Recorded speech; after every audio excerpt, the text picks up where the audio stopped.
I was asked recently, why does one have to give up the world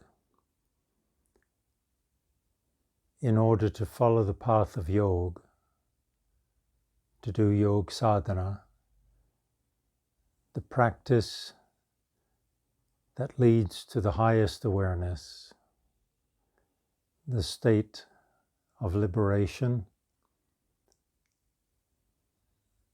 to reach the state of your innate blessedness. Why should one give up the world to do that?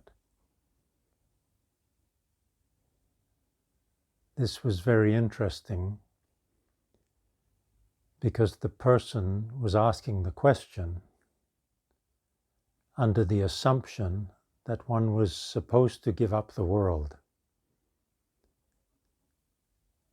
From somewhere this person had heard or read, or both, this information, that if you want to become realized of the self, the indivisibility of the self, then you will have to give up the world.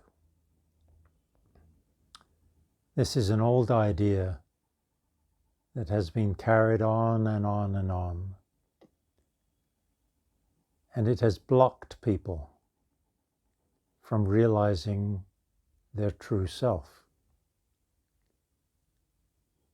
If that really were the requirement, then almost all people in the world would be banned, excluded from realizing their own self. And this is not right. This idea that one should give up the world is not right.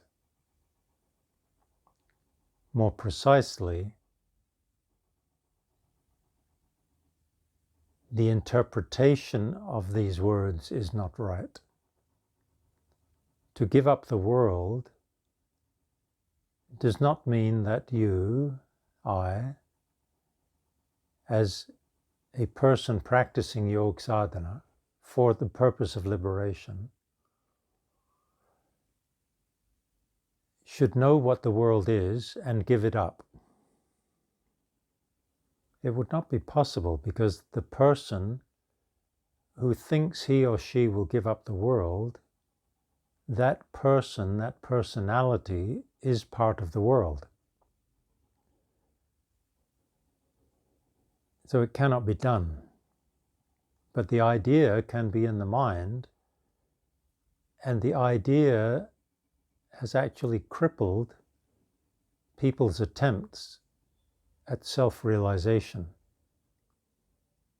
meaning realization of the true self. So it is not the world that needs to be given up. If we look into what a human being calls the world, it is an understanding in the person's mind. The person's mind has developed a comprehensive idea, a mental creation, a concept of world, as if it is something separate from me. And this concept is developed from others as one grows up. So it is a tradition that there is a world out there, and then there is you. And because of this maya, this illusion, people are struggling unnecessarily,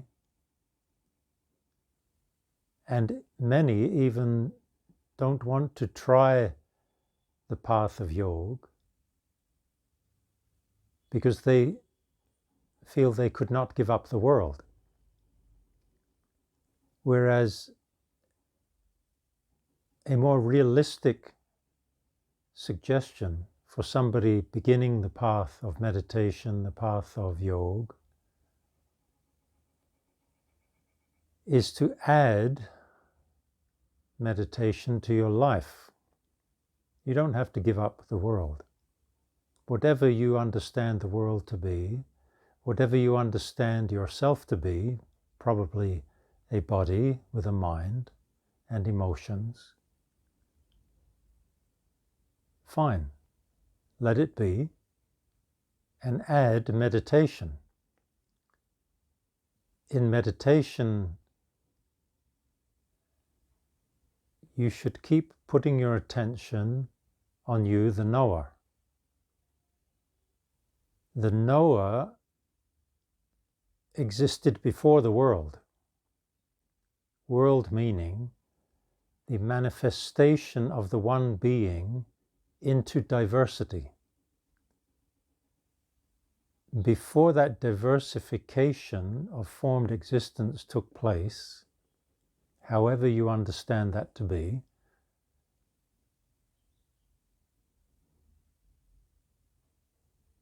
you were there.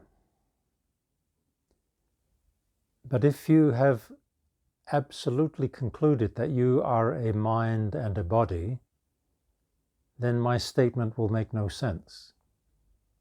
It is not, and I am not saying, that your body existed before the world. I'm saying you existed before the world.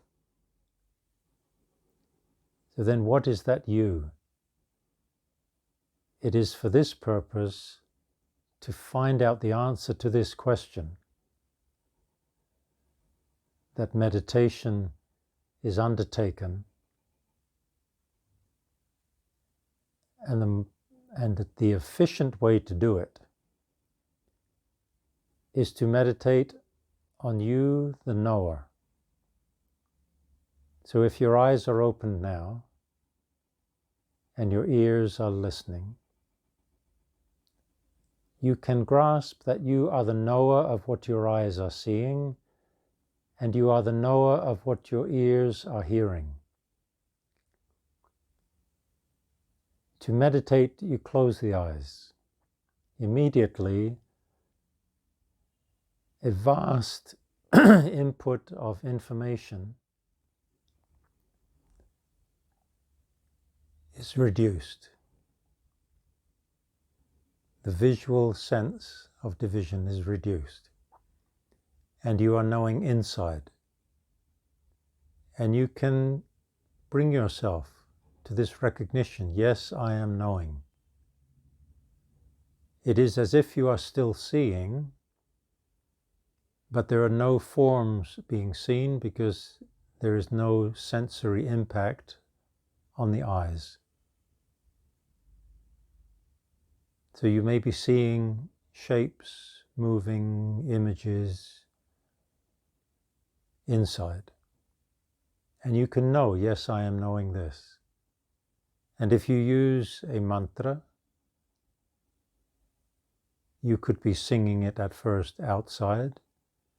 Amaram ham madhuram ham, amaram ham madhuram ham.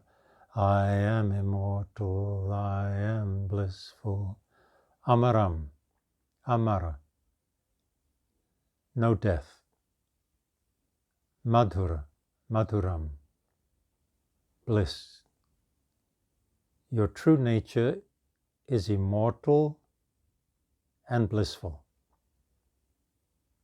Amaram ham madhuram ham. And you may be singing or speaking that out loud. Amaram ham madhuram ham. Amaram ham madhuram ham. And then at some point you will stop. And the mantra is going on inside.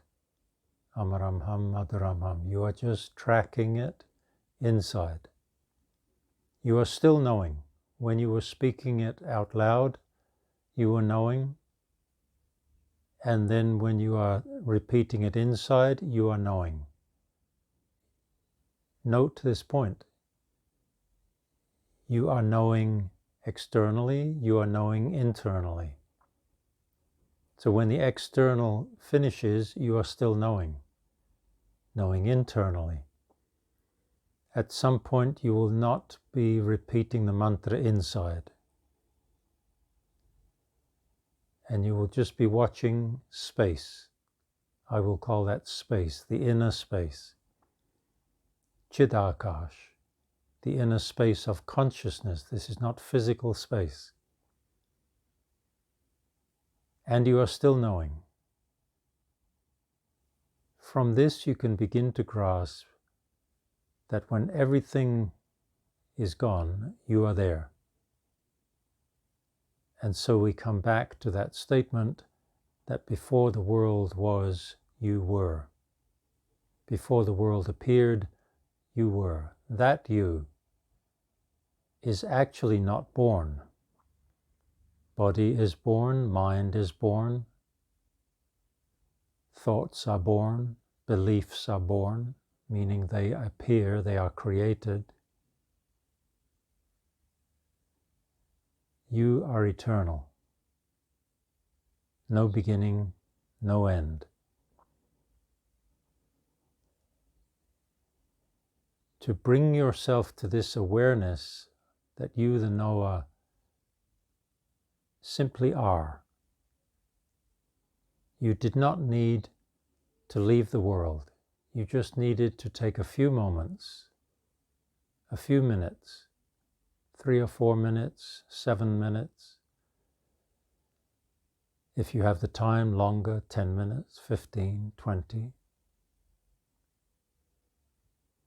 To just be. You don't have to struggle with ideas about the world. You don't have to struggle with thoughts. Thoughts are just mental worlds. You are always the knower of whatever is happening. Keep bringing your attention to recognize I am the knower, and the knower is free. The knower is pure. The knower is forever. Pure, free, forever.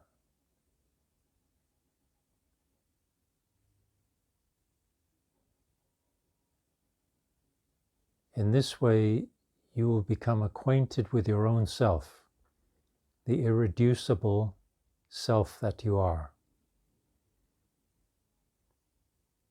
And it will emerge, it will unfold, that this self is one self.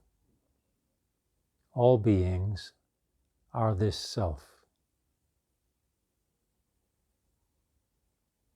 Then when you open the eyes and you come out of the meditation,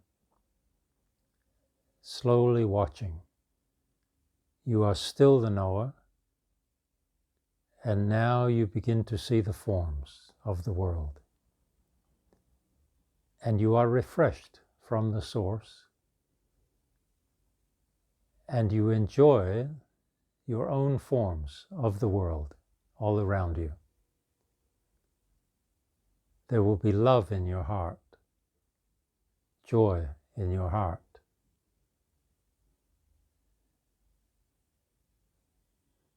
And you will be established in your own self.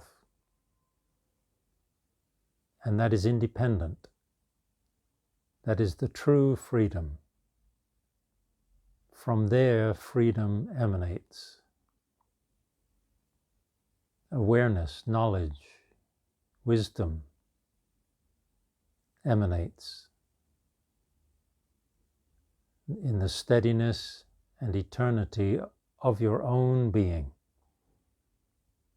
These sound like big words, eternity, but it is your own self.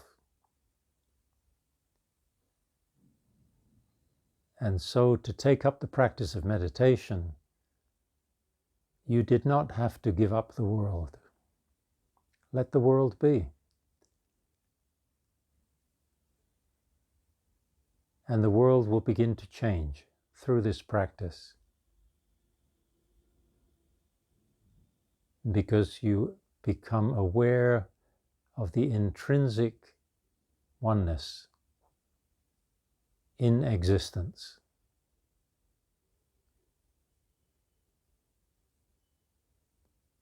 And you will feel, may all beings be blessed. Sarve Bhavantu Sukhinaha.